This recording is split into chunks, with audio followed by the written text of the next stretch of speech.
Well, hello once again.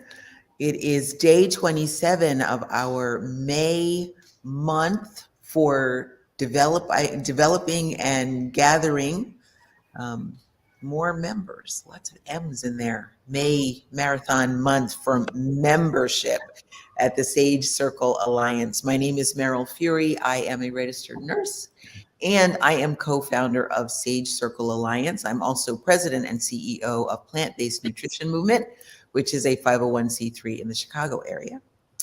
We are here today with my very good friend, VLynn Hawkins, who is CEO, I believe one of two CEOs at Vegan Visibility Productions, and our very special, most favorite person, Dr. Akhil Taher, who is a physician down in Georgia. He's a plant-based lifestyle medicine advocate, specialist, and all-around wonderful human being, and that's who we're here with today. So let's get this conversation started. Okay, it's great to be here. Well, let's get this conversation started. So we'll start with questions and we'll just have an easy conversation. So Dr. Taher, tell us a little bit about your background and how you came to be in lifestyle medicine. Well, I had my childhood and school days in Mumbai, India, where our eating was breakfast, lunch, and dinner would be having some meat and eggs and dairy. And that is what I grew up on. Having passed my medical school and went out to the Middle East in Bahrain, in the Arabian Gulf, where apparently there was more meat, the shawarmas and all that we indulged in. Nice thing is that we did start, I, along with my American counterparts and Australian and British, we started the first Gulf medical school in the Middle East. And so it was based in Bahrain with the help of the American University of Beirut. Anyway, all this was going on, and I spent 11 years in the Middle East. I created my own unhealthy lifestyle. I drank, smoked cigars, ate every imaginable unhealthy food that you can think of, and I've eaten it. I mean, at times people would call me a seafood eater. I ate everything at sight. And you know what? I think I was addicted because if I did not get those foods, I think I was getting into withdrawals. So people can get addicted with this kind of foods. Okay, wait, stop right there. When you say you were going into withdrawals, what did that look like? Like, how did it occur for you? I would desperately want something that was meatish. Anything that would be there, a shawarma or a steak or a piece of chicken, whether it is old and it is lying in the fridge for days, but I would just want it. Grab things like, even non-meat, like French fries. Really, literally the French fries are soaked in oil. Yeah. It's grease. And I would want every kind of unhealthy food. And when I got that, the immediate gratification was there. I felt good for half an hour. Then I was in my lethargy and sleeping, and I was not doing things, not knowing the meaning of exercise. So I spent my life like that. And then when I came to America, that continuation carried on regarding my life. The only thing added was that now I had to really prove myself because it was a new beginning in America. Okay. So I had to do my residency. And I came late to this country. at the age of 40. So my directors who interviewed me for my residency, they were younger than I was. And so they said, you would not be able to stay 12 hours and 14 hours and 15 hours night shifts. My pet answer to all of them would be, you would never know until you give me a try. Mm. So I worked very hard. Trust me, I worked long, hard hours, but I had to pay a price. This was at the expense of my family, my friends, and my health. Mm. And so I indulged again. And America was a haven for rubbish foods. So and the cafeteria, God bless the cafeteria at that time. It gave me all the foods I did not need, but I wanted. So, and these were hospital cafeterias, remember that? Mm.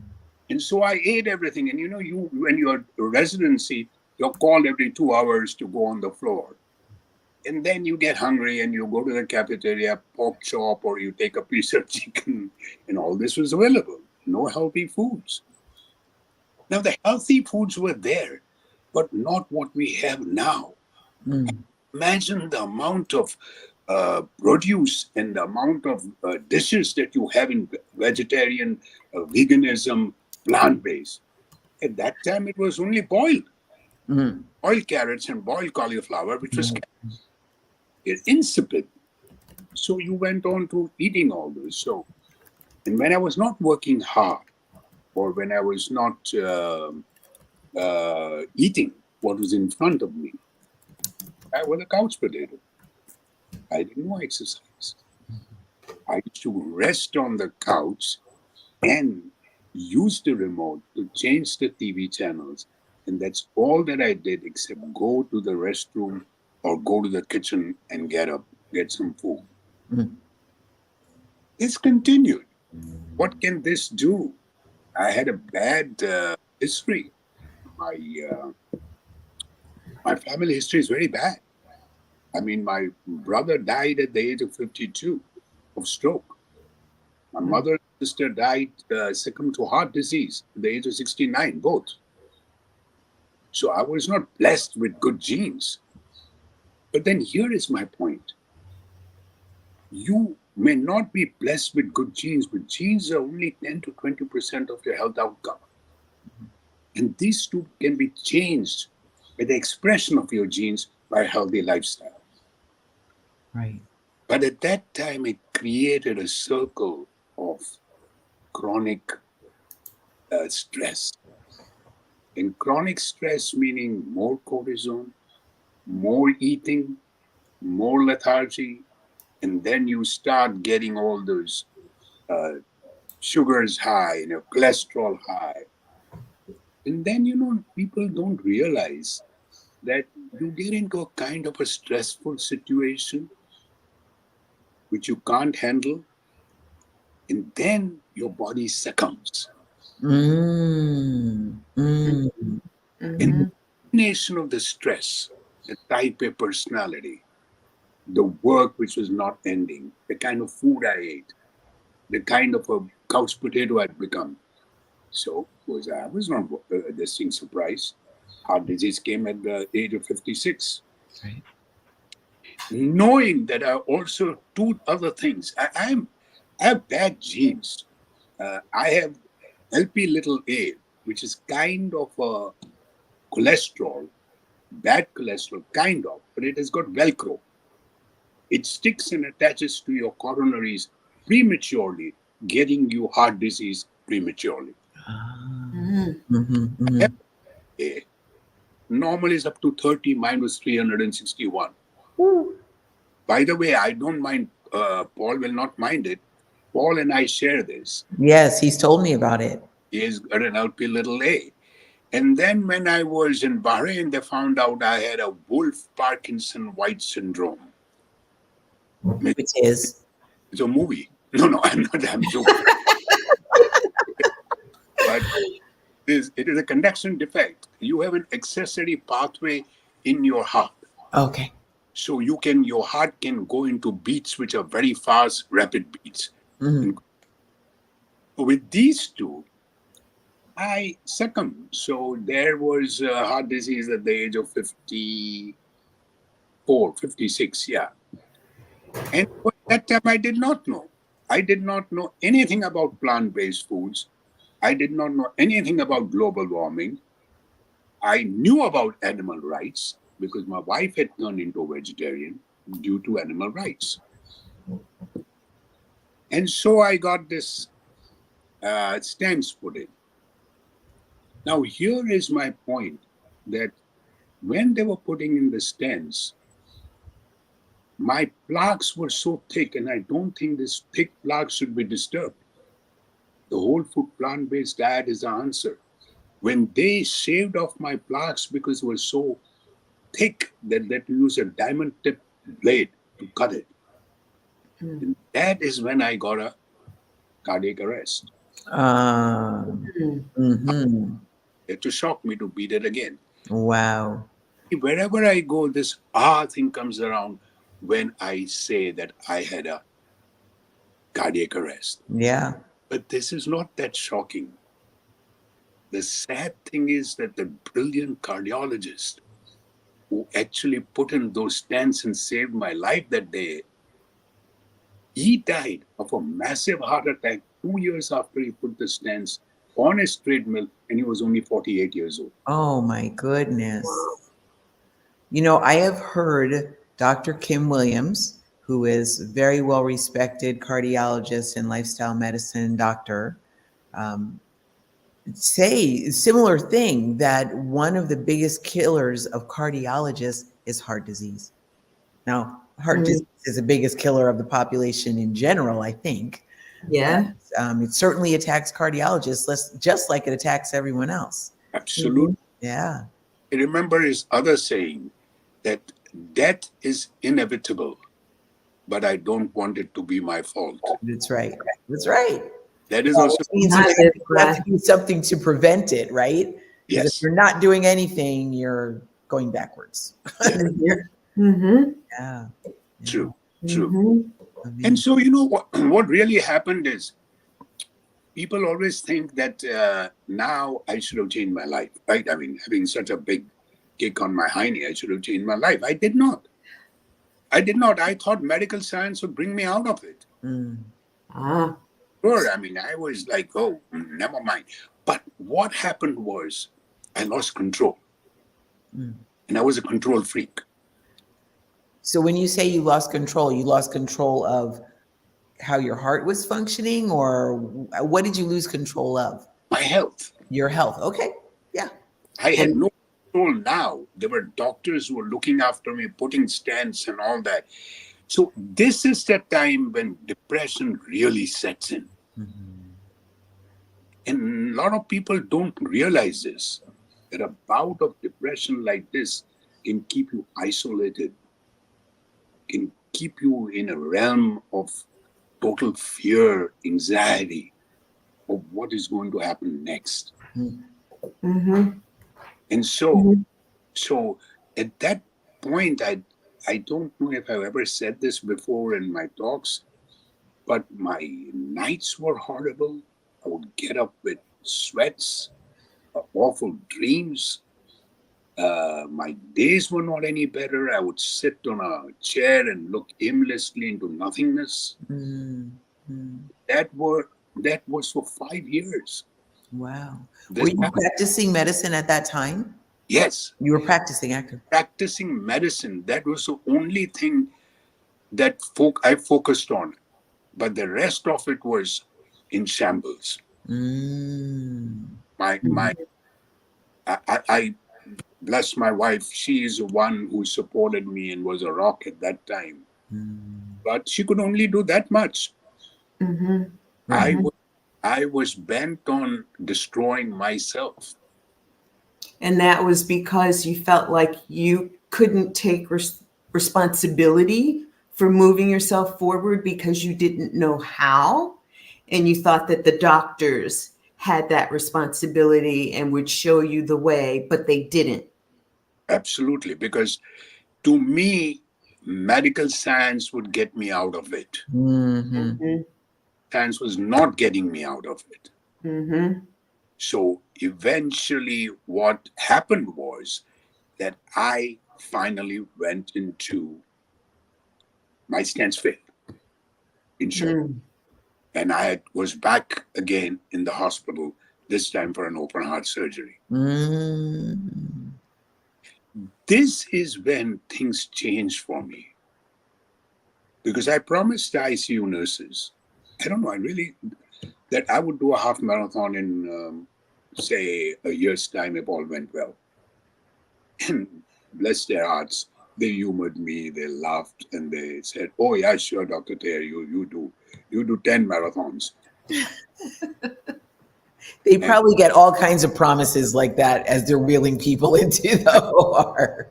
the nurses remarked to the other nurse and said, "Probably Dr. Taher is under infuse of anesthesia Yeah, talking." right, right. I could have, but I don't know. But I don't think so because my recovery was remarkable. I was on the treadmill on the third day.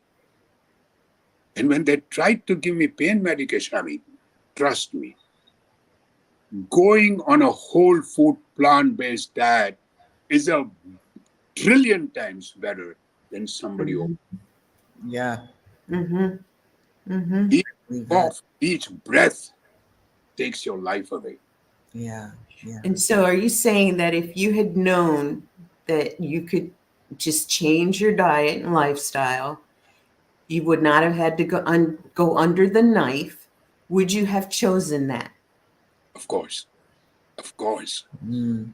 of course, I would have chosen that at the first time when they wanted to put stents. But I was naive. I did not know.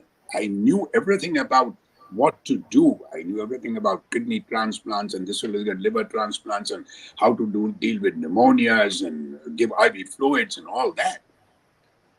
But I did not know how to handle the situation except what the doctors at that time told me. So Mm-hmm. I have a question. We were talking to Dr. Joel Kahn yesterday, and he mentioned something about he would like to do a study actually. And the study would be when somebody gets that, has a heart attack or has a stent placed or has the open heart surgery, to go back to them right after their event and say, if someone had told you 3 years ago that you could prevent this whole thing by changing your diet, would you change? In a heartbeat. In a heartbeat. Yeah. And that's, I mean, if now really, if at that time when you got the first stents placed, if somebody had come to you and said, "Hey, Akhil, more broccoli, Brussels sprouts, cauliflower, cabbage, green beans, strawberries, cherries," if somebody had said that to you back then, knowing who you were at that time, would you have changed or would it have been like, get out of here? No, I beg to be here to correct it because what I would do is I would listen to that and then do my homework. Mm-hmm, Then, if it is science and evidence backed, like Dr. Dean Ornish's book or Dr. Esselstyn's book, mm-hmm, How to Prevent and Reverse Heart Disease, 100% I would have gone into it. I've mm-hmm. got so many people going into it now. Now, Yeah. Mm-hmm. there are Mm-hmm. scores of patients who are doing this now. I got a call just in the morning from a person in India, and they're going for a open heart surgery. Look, you don't have to, but then they said that is already decided, and the parents and everybody is very worried. And so I said, okay, get it done. But after that, you see, here is the thing. I do not want people to go in for stents and heart surgery if they've got angina, which is stable. It can be severe, but it is stable. Then I would say, follow Esselstyn, follow Dean Ornish, follow what I have to say.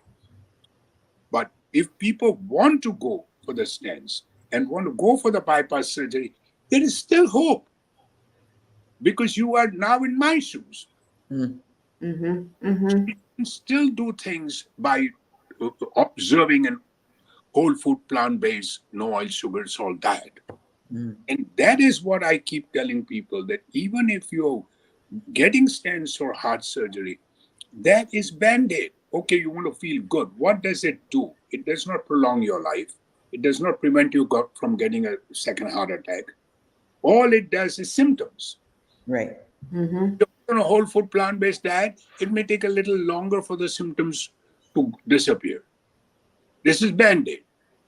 So they're doing it, you're feeling better, and you feel great. Oh, my pipes are clean. And isn't it that, what caused it is still the problem, because they haven't changed what they're eating and what they're doing as far as lifestyle that created it in the first place. The biggest problem with stents and heart surgery is giving a misunderstanding to the patient you're cured. Mm. You're not cured.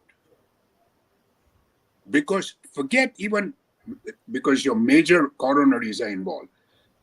Look at what will happen to your brain arteries, your kidney arteries, your claudication in your legs.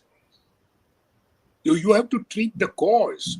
The only way you can treat the cause is by going in a whole food plant-based. I was shocked to see that, I think it was on CNN. Have you all watched that? About the last Alzheimer's patient? No, but Dr. Khan was talking about that yesterday as well. Yes. Dr. Dean Ornish, along with Sanjay Gupta, our doctor from Atlanta, they found out that there is not a single medication on the market that can even come close to a 5-year study that Dean Ornish did on these patients, where they improved tremendously.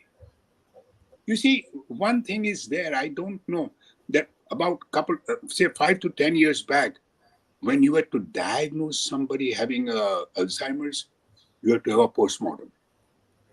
Because only then you can see those plaques in the brain. But now, not now. Now you have all these means of finding out how your brain is functioning, how it is getting enlarged, how it is.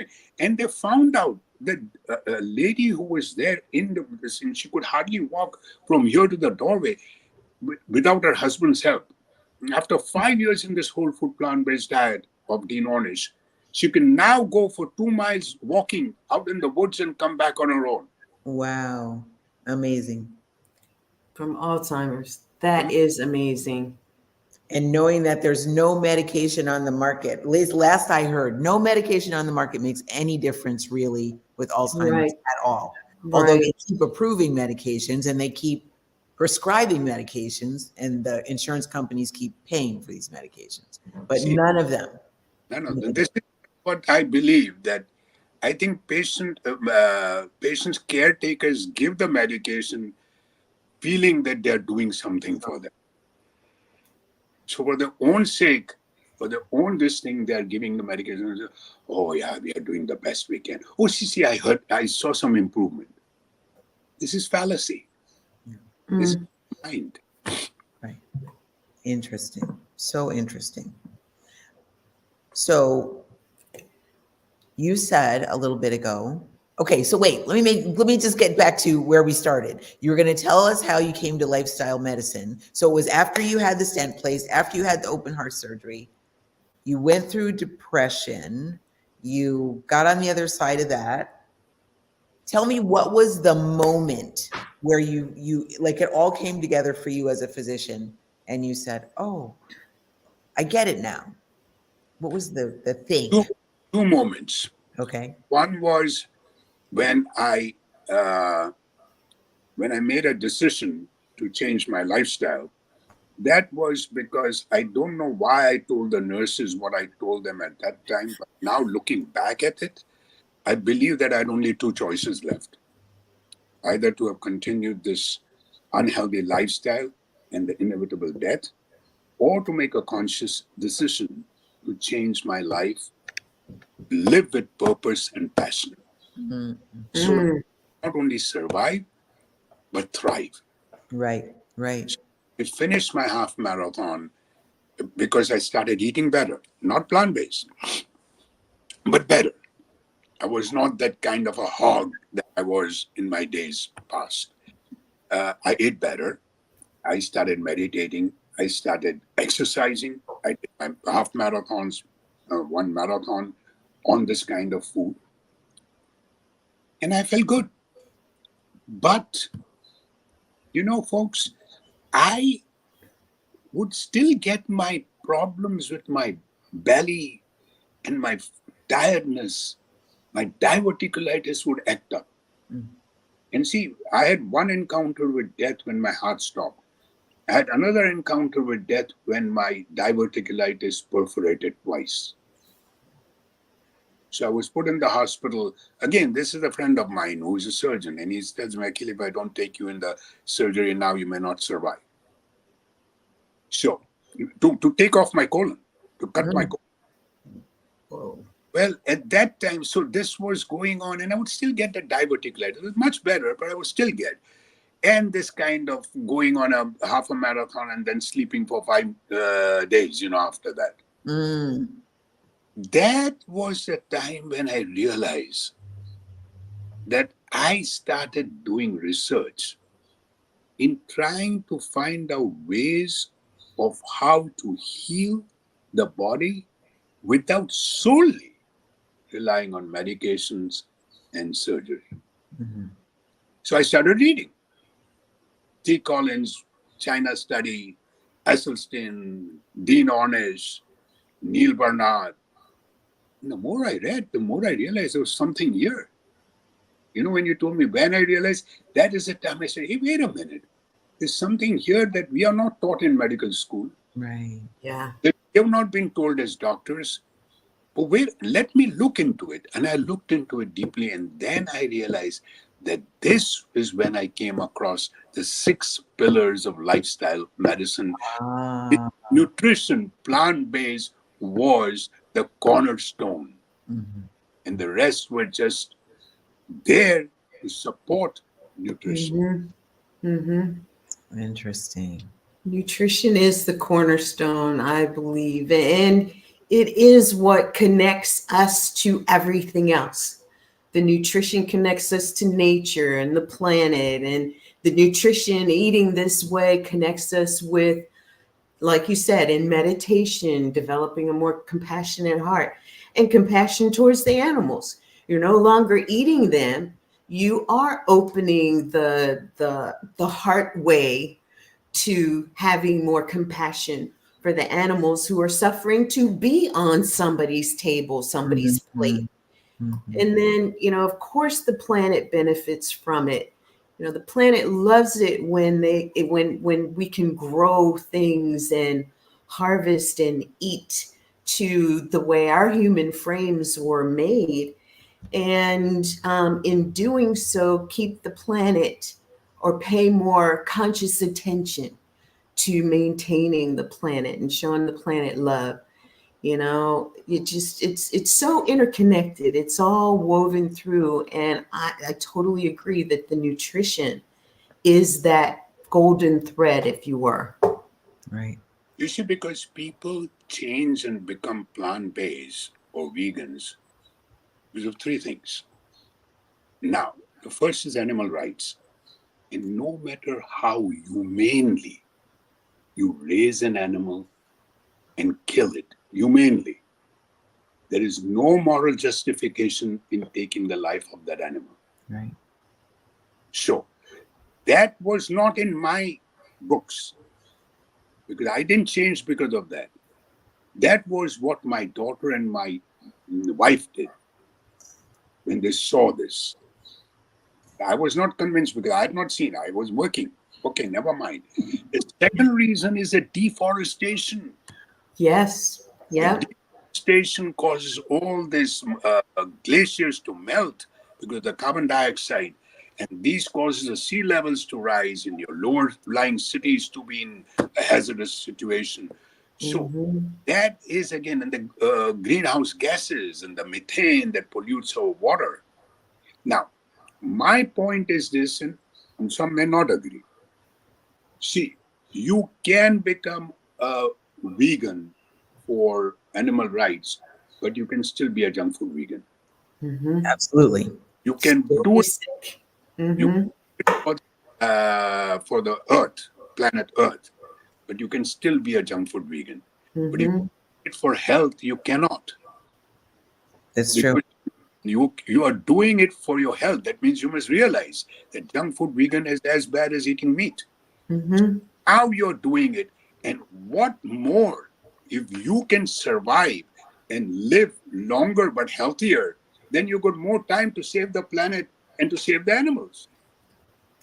So do More it for time and more physical health, more mental health. Yeah, more energy. Yep. Yeah. Mm-hmm. True. absolutely, absolutely, absolutely. Right now I'm in a stage where I feel great. But again, I'm not looking for longevity. I'm not looking at all that. I'm looking at this moment in life where I'm feeling good. Hmm. Okay, wait. I got to take a pause. You guys continue. I actually have a real fire going behind me, so I got to tend the wood here. So Okay. I'll be right back. All right. And that fire looks really great too.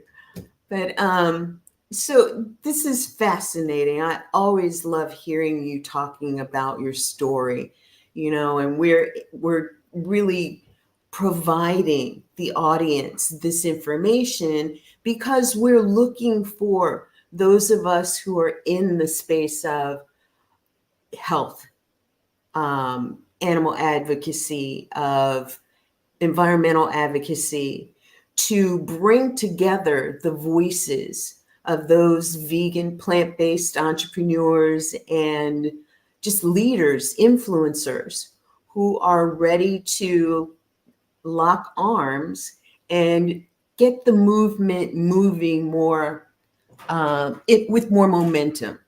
I was going to say more aggressively, but we don't move aggressively. We move, like you said, with passion and purpose. And right now, the Sage Circle Alliance charter membership is open, and we're inviting doctors and nurses and health professionals, whether you work in a doctor's office or you are someone in this space who wants to add your voice, add your effort, add your energy to moving this message forward. Because I think it is true that we are beyond protecting our planet. We're beyond advocating for environmental sustainability such that we're looking at the next 50 years having that happen. This is a very now conversation. This is a very now activity. And what we'd like to see is more people in this conversation who are out there. They're just alone doing it. So it's kind of like what you were saying. When you're out there and you're alone, you don't know this is happening. Your wife and daughter turned vegetarian for animal rights. You didn't know because you were focused on what it was that you were involved in at the time, work. And how many of us find ourselves doing that. And we want this information to reach you. If you're in this space and you want to have more conversations with your patients, with your clients about what a whole food, plant-based vegan lifestyle can do to help them improve their lives, then we want you to be a part of this. We're supporting each other and we're supporting the effort. And we can't do it ourselves. We need more voices to amplify what it is that we're saying. I know that, and I'm going to put this question out there. One of the questions that has come up several times is, what do you see that you would like being a part of an organization like this, knowing why we're coming together, what we're intending to do? Mine was, I'd love to see us do something like what PCRM did with their Ditch Milk campaign for prostate cancer. Why couldn't we and they got milk commercials taken off of TV. They lobbied in Congress. They made that happen. They brought together this group and the voice of reason and scientific evidence really brought in a compelling argument that people were being led down the wrong path. Unfortunately, today, people are still drinking cow's milk like those commercials are still on television, why can't we do something that is the commercial that says, here's why non-dairy milk is best for you. Here's why cow's milk is for cows and nut milk or coconut milk is for people because it's the plant side of things. And how can we get commercials like, the diabetes commercials where people are dancing around thinking they're doing great when this medication is really mainly having their mindset believe that it's doing something for them, but they haven't addressed the root cause. Why can't we have a commercial that actually talks about hitting the cause, correcting the cause, and then you don't need those medications? Well, we know why, because the pharma companies don't want us to say we don't need those medications, but thinking vision. And what would you like to see effort being? And something specifically, what would you like to see? You see, the point every point that you made was superb. I do believe in everything that you said. My thing is that it will take time because you're fighting this big pharma. I mean, look at the way that DuPont with Teflon. I saw that movie. I don't know if you're Yeah, I saw that movie. shocking. It is shocking that it took them 10 years. Yeah. So my point is that now we are getting a plant-based ad on TV, if you all have seen it. Yeah, the plant-based burgers, this and Oh, sure. The Impossible. Yeah. The it's Impossible commercial. Yeah. processed. Yeah. I do agree. Not whole food, but processed. But my thing is, when you have practically a lot of people who have doctors in this country, they are on whether welfare or they are on other insurances, Medicare, Medicaid, they have some kind of insurance. A lot of people don't. But those who have depend on their doctors, right? So you cannot change the patient without changing the doctor. So my effort would be to change the doctors. I love that. First thing that you have to do is in changing the doctors is to change their cafeterias. Because if we have a way of doing things as a team and go into the hospitals that we are here in Atlanta or say in Chicago or in New York, why is it? It is going to be less expensive, healthier to put plant-based items in your cafeteria. Why would you not do it? You are getting enough this thing. People like me and others who are having the same kind of thing that I have can go over to these cafeterias and tell them, this is your protein. This is the amount of protein you need. This is the amount of, say, salt or calcium you're getting in this foods. This is between schools. We should do it into hospital cafeterias. Mm-hmm. Those people who come around, all the pharmaceutical reps that have come to me when my heydays brought me the junk food. So and then why would they not take celery sticks or carrot sticks with some hummus Yeah. and go over to the doctor's lunchtime? But it's so funny. I've been studying this a lot lately. Our entire culture is created and like sewn. It's interwoven. It is this fine tapestry everywhere you look of normalizing illness and normalizing the pathways to illness and what is the abnormalizing? I don't know what's the opposite of normalizing. Using natural methods or food or any of the 6 pillars of lifestyle medicine to effect a cure. It's abnormal, right? So I was just talking with a friend of mine who's a dietitian right before this call. And we were talking about my favorite subject, children, right? I'm sorry, I always get on that subject. At some point, it's going to come up. And we were talking about how it starts from before the child is born, which means it starts before that child's mother was born, and it starts before that child's mother was born. It goes back in time over generations, right? Then you come to where we are now, because, okay, we can't do anything about 75 years ago, but we can talk about what happens now.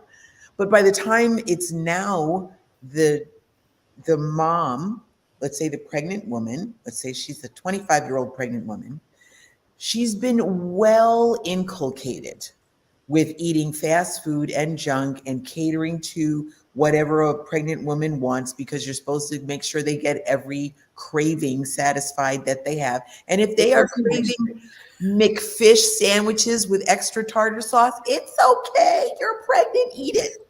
Well, by the time that child is born, that child has I'm going to say a predilection for that flavor profile. I told you this before. At least it's come up. You know, this month of conversations has been so rich and so full, and a little bit repetitive on my part, at least, right? But the idea that what the mom eats while she's pregnant actually flavors the amniotic fluid puts that baby it puts the baby on a path, right? That it will be easier once you start feeding the child solids, for sure, that they'll already have that flavor, that okay, McFish sandwich, that's something I recognize, right?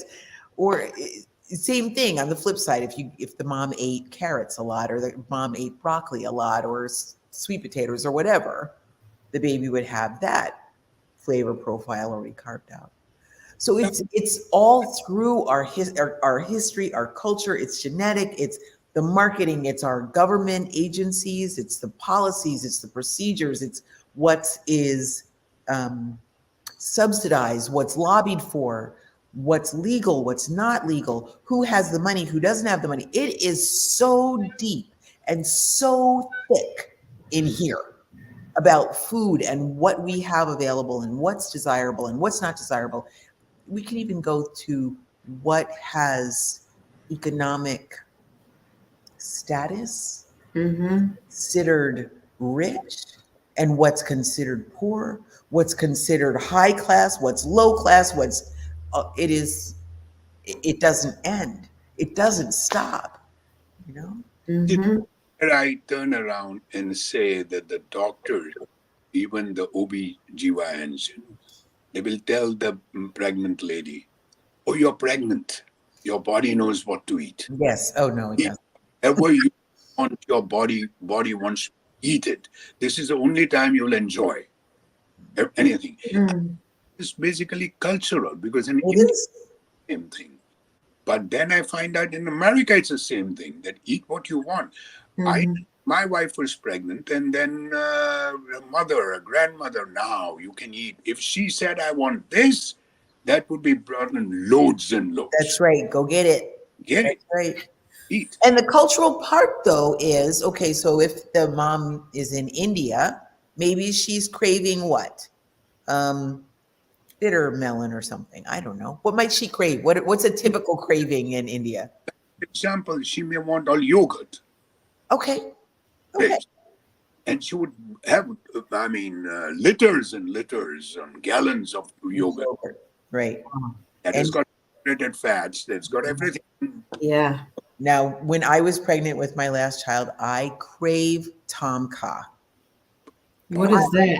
That is a Thai, I believe, soup made with coconut and lime leaves. Oh, it is so luscious. It is luscious, right?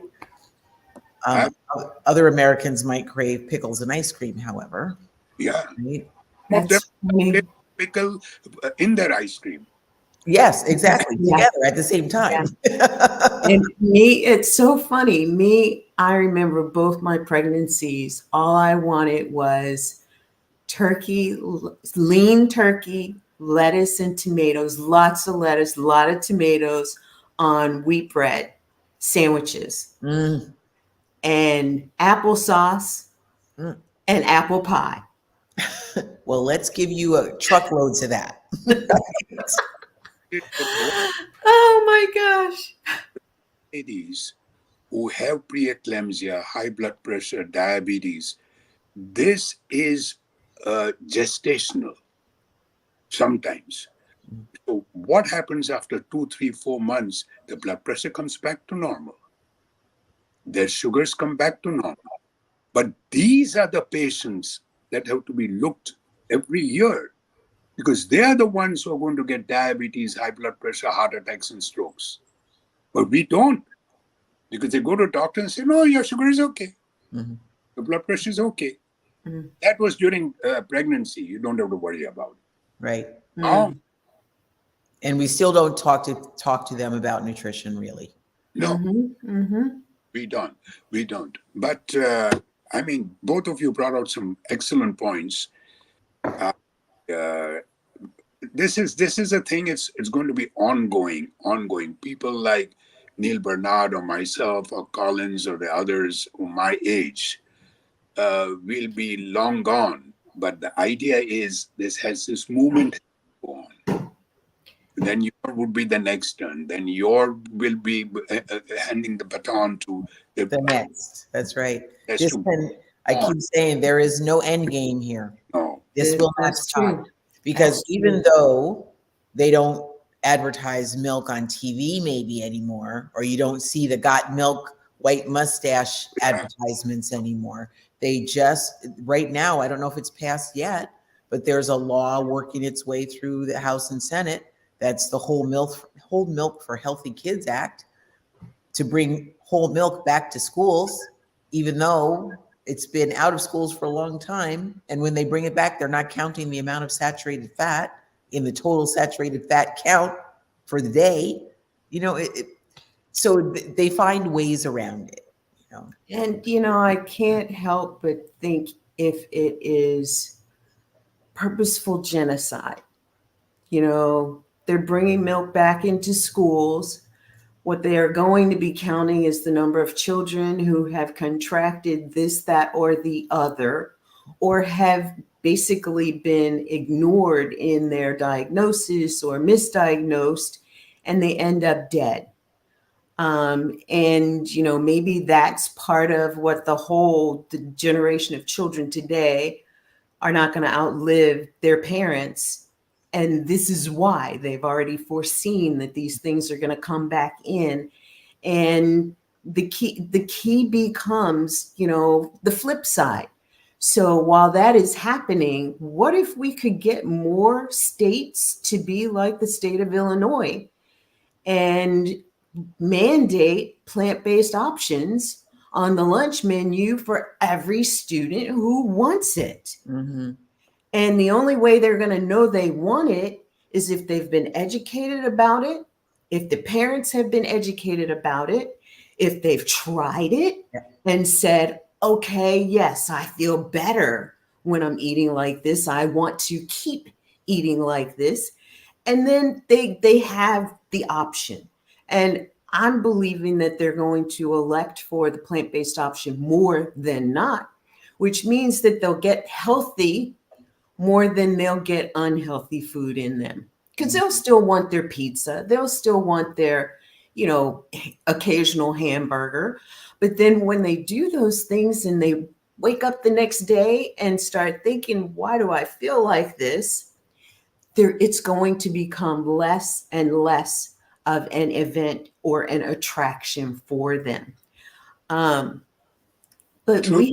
we have to get this education out there.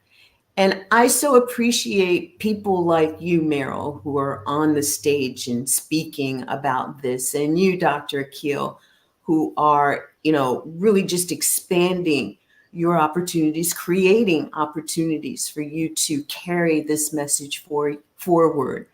And that's what we want to do. Did you know that the Sage Circle Alliance has a speakers bureau? They have a page where you can put up your podcasts or your training sessions, your free training sessions. They have a place where you can, if you're an author, put your book up and people can find your book. You can actually put events that you're having on the Sage Circle Alliance's calendar of upcoming events. Now, who in our work, wanting to get the message out there, wouldn't want a portal like this to help to support you? And that's what we're offering, and that's what we're really doing in the month of May with the membership drive. So if Right. And you, remind people there's a 10% discount between now and yeah, then. Yeah. For charter members, it might see something like Charter 10 or something like that. If you Charter 10. Mm-hmm. go on the sagecirclealliance.org, which is running across the bottom of the screen right now, and you go to one of these several buttons on the homepage that say something like, be a member, join us, join now. If they say different things like that, click on the button, look for the level of membership that fits you really nice, like, a good cotton shirt, and choose. There's volunteer level, there's small business level, there's individual entrepreneur level, there's all the way up to enterprise level. There's lifestyle medicine level. That's right, lifestyle medicine professional level. Mm-hmm. Each of them have a set of benefits and perks that go along with them. You choose the one that's right for you, and Bob's your uncle. You're in. You can do what take advantage of what's there, and meet other people of like mind and like mission, like passion, who we really want to, as Dr. Taher keeps saying, it's for the next generation to handle after we're gone, right? But in the meantime, we want to be working and moving this mission forward consistently every day, all the time, so that the next group that comes in just keeps moving it further and further. And the big goal is, at some point, our kids won't have to deal with diabetes when they're 16 or 12, and they won't be struggling with obesity and whether or not they should take Ozempic when they're 6. Right. They're literally doing a trial on 6-year-olds right now for that medication. Oh my goodness. So this should not be. This is not normal. Right. Really not normal. Right. But it's up to us. It's up to people like us to make that difference. So sagecirclealliance.org, go there, find your membership level that you love, sign up for that one. I want everybody to go on there and start advocating, joining this thing, the conversation that is taking place. Just don't be a member for the sake of being a member. And then say, okay, I've done my good. No, you have to participate, at least not all the time. People are busy, but get involved. Like you asked me just yesterday, right? That look, tomorrow can you can we postpone our talk to 2:00? But this I want at 1:00. I said okay, because you told me what we were going to discuss. Now, if you had said, okay, we're going to discuss the global, improvement of, say, car or things like that, I would have said no. But anything for health, anything for warming, global warming, animal rights, these three are so interconnected. They sure are. Well, They are. on that note, we are at the top of the hour. We are. Wow. Yes, already. So, perhaps we should wrap it up for today. Yes. Matt, going to do this thing for me for my talk, that 1 to 2 minutes video. Yes, I will do it today while I'm looking so glamorous. I ask you to be factual. I don't care if it is good, bad, or ugly. Well, there's no bad or ugly associated with Akhil Taher that I know of. So. Oh, for a fact that Meryl, even if you were to talk bad and put it into good. And you're a silver-tongued devil there, Akhil. This is what I told the public at this Hilton Head, because they asked me that the group is, they are people that you cannot, it's like preaching to the choir. Yes. And there are people on the fence. They're not. So that is where I was getting it. And the third group was people wanted to see, what is this all about? What are they talking about? So these are the two groups that I was concentrating on when I was giving my talk. The other people, they don't need to talk. They need to be just pushed. Right. Right. But I think we'll continue doing this. And I wish you guys all the very best in your future endeavors. Wow. And Well, likewise, and we're so thank you. glad you're along with us. That makes a Yes, difference. most definitely. And we look forward to you being a part of it as well, to not only enjoying the benefits, but really seeing yourself in this movement and participating at a level that's going to get you seen and heard, and the people that are supposed to be working with you will be able to find you. You know, as someone who really focuses on visibility to make a bigger impact, you have to be seen. And what we want to do is help those who are ready to be seen get there. There are a lot of us who would rather be the supportive and on the second row or the fifth row of being out there. There's a place for everyone, and we have a need for everyone. We have an opportunity for everyone, and we're extending that opportunity to you. Become a charter member today. I love what you said, Dr. Kill. Become a member, and don't be a member just to be a member. Be a member with the purpose of contributing Right. to help make things happen. Totally. Absolutely. Absolutely. Hit the nail on the head. Okay. All right. Well, on that note, then, Meryl, I guess we're going to say goodbye. Okay. Thanks for joining us. Thanks for this great conversation. I loved it. I always love hearing Dr. Akhil's Yes. story. Yes. I mean, and that was just a piece of it. Follow him at Akhil Taher, MD. Follow him. That's Google him. That's right. Great. He's Great, got great. a monthly talk coming up pretty soon. And, Yeah. you know, that's fascinating too. And stop the recording, but I just want to do one little bit. See, we are talking about flux, acid reflux. Yes. Now, just imagine all these years I've been treating with H2 blockers and PPIs and whatnot. But nobody has ever thought that acid in your stomach is required for processing foods, absorbing vitamins and all that. What It's not there by accident. But it does not go into the esophagus, but you are also stopping acid in the stomach. Right. We're stopping what we need to happen, and we're creating just other problems. I will be talking on this Friday. Hopefully I get my computer. Meryl does not know about computer history. No, she doesn't. Not yet. But we'll talk about that as we It dropped off from the car, Meryl. And when I went over to Apple to show them and because it was covered by Apple. So when I took out my computer, there was a lady sitting across, and she said, "Ah." And then I said, "Don't do that, lady. You're going to give me a heart attack." She says, "I've never seen something like this in my life before. It was completely like an iron thing." Mangled. Oh my goodness. That's one thing that a whole food plant-based diet and lifestyle cannot fix. But there is so much that it can fix. No, but it can fix how you handle it. There you go. Oh, there you go. There you go. All right. Well, thanks, everybody. Take care. Go ahead. Bye. Thank you. I'm ending the stream now. Okay. All right. See you tomorrow, everybody. Mwah.